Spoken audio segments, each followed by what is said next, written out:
comemoramos o dia do martírio de São João Batista. São João, que sabemos muito bem, foi o precursor de nosso Senhor Jesus Cristo, o último profeta do Antigo Testamento, profeta que recebeu um elogio de nosso Senhor Jesus Cristo, muito grande, elogio que diz, plus como um profeta, mais que um profeta. São João Batista destaca-se como o profeta que não anunciou a nosso Senhor Jesus Cristo desde longe, desde muito tempo atrás, com enigmas, senão nosso Senhor Jesus Cristo foi anunciado pela ponta do dedo de São João Batista. Ete agnus Dei, ete quitorio peccator. Então São João Batista, ele anuncia a nosso Senhor de muito perto e sem nenhum mistério. Ele aponta: aquele é o Cordeiro de Deus. Isso faz de São João Batista o principal profeta do Antigo Testamento, plus quanto profeta.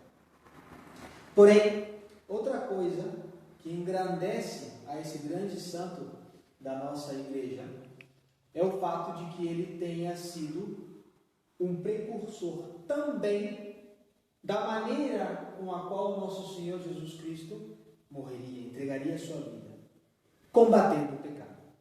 Porque nosso Senhor morreu pelos pecados do mundo, morreu pela remissão dos pecados do mundo, mas aqueles que obraram o martírio de nosso Senhor Jesus Cristo cometeram um pecado muito grande, um pecado porque estavam cegos pela soberba, cegos pela inveja, cegos pelo ódio a Deus. Pois bem, hoje nós vemos outro tipo de cegueira em Herodes. Herodes, sendo concubinário, era repreendido por São João. Não tinha lícito ter essa mulher, porque era a esposa do seu irmão. Não pode. E vejam o detalhe do Evangelho, que São João era uma pessoa de estima para Herodes. Herodes estimava bem a São João. Porém, por causa do pecado, por causa dessa cegueira que é o pecado, essa estima que ele tinha a São João era colocada de lado. O que quer dizer? Que a nossa vida sobrenatural não pode ser uma mera estima, uma mera estimação, uma mera admiração pelas coisas sobrenaturais, senão viver a vida sobrenatural de maneira séria. É verdade que nos admira o grande sacrifício redentor de nosso Senhor Jesus Cristo, mas se nós não participamos desse sacrifício, como diz São Paulo clarissimamente na sua carta aos Colossenses, capítulo 1, versículo 24, dizendo que ele completa o sacrifício de nosso Senhor no seu próprio corpo, que devemos imitar todos nós. Se nós não vivemos somente numa admiração da cruz de Cristo, sem imitá-lo, podemos cometer o mesmo pecado de Herodes. Estar cegos por qualquer um dos pecados. No caso de Herodes, o pecado contra a carne, desejo de coisas desonestas. Nós vemos também a ocasião das más companhias. Quando aquela moça dança diante do rei Herodes, dança que os autores sobrenaturais, os autores espirituais comparam com a imodéstia, como que aquela foi uma dança imodesta, e movida por outra grande imodesta que é a sua mãe, instigando a que aquela menina conseguisse como prêmio, como troféu, a cabeça do grande São João Batista. Essa imodéstia moveu a que Herodes fizesse uma grande promessa. Qualquer coisa que pedires, eu vos darei, mesmo que seja metade do meu reino.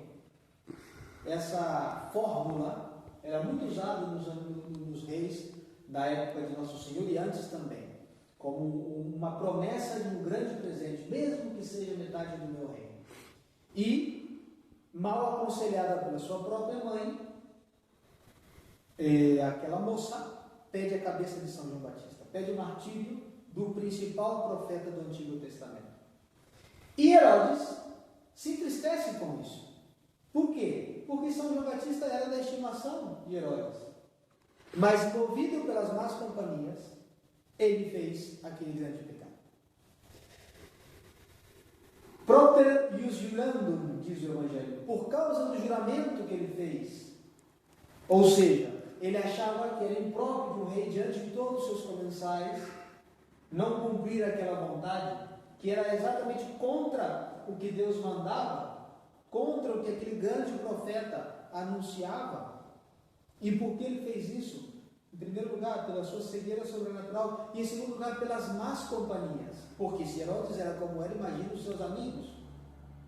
Então, se nós, além de se mantermos somente uma relação de admiração com as coisas sobrenaturais, nos enchemos de amigos, entre muitas aspas, mas amigos que nos deixam cada vez mais longe do contato com a divindade, que é a graça, nós vamos cometer exatamente o mesmo pecado de Herodes, que é desleixo para com as coisas sobrenaturais e chegando a pecados grandíssimos, como esse pecado que cometeu contra o 5º mandamento, assassinando algum inocente. Vejam a quantidade de pecados cometidos por Herodes. Contra o 6º mandamento, contra o 9º mandamento. Contra o 1º mandamento, contra o 2º mandamento, porque ele fez um juramento em falso. Como ele não cumpriu um falso juramento, ele não pode, ninguém pode cumprir um juramento que fira a lei de Deus. Depois ele comete um assassinato. E tudo isso por quê? Por falta de fidelidade à graça de nosso Senhor Jesus Cristo. Então vamos pedir à Santíssima Virgem Maria, Rainha dos Mártires, e a São João Batista, a fidelidade à graça santificante, a fidelidade à vida sobrenatural. Para quê? Para que a vida sobrenatural que nos admira, o que nos admira, a vida dos santos nos admira, claro que nos admira. Aí nós temos a imagem de São Francisco, que renunciou a tudo, a um pai rico, deu tudo aos pobres, viveu de uma maneira miserável e mereceu receber as chagas de nosso Senhor pelo amor que ele teve a Cristo. Nós temos ali a São Pio X, um homem que renunciou à liberdade aceitando a cruz, porque o papado era uma prisão, uma responsabilidade grandíssima, tanto é assim que ele diz, acceptum cruce. Nós temos ali Santa Filomena, no quadro, que preferiu a morte que não cumprir a sua palavra, que tinha votado a sua virgindade ao nosso Senhor. E assim todos os demais santos que nos admiram, não fiquemos somente na admiração, imitemos. E a maneira de imitar é viver de maneira séria a vida sobrenatural. Ave Maria Puríssima. Seu pecado concedido. Pai,